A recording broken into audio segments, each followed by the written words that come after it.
Today we continue with some more small parts building, and it worked out really well in the end. And you can see here, this is one of the inlays that I'm attaching to the turners. This is in one of the puzzles. I won't tell you too much about it without spoiling anything, but there's a lot of processing that happens in these parts. I think people just assume that they just come straight off the printer and that's just ready to go, and that's simply not the case. This part here is actually the most iterated part in the entire set. It was definitely a challenge, and it was something that I was really stuck on and really wanted to get right.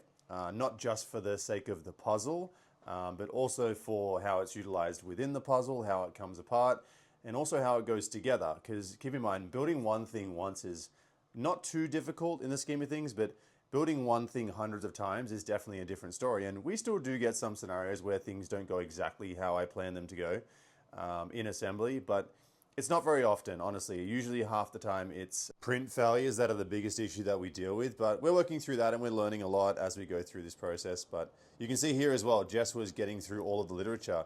And once again, it might seem like a comical task that wouldn't take that long, but when you have so many to do, it sort of adds up. So having Jess helping me out was really helpful, and you can see her cranking away. Because that was another thing bugging me, having the sharp corners, so we knock all those corners off. I know it seems silly, but it's definitely important to me.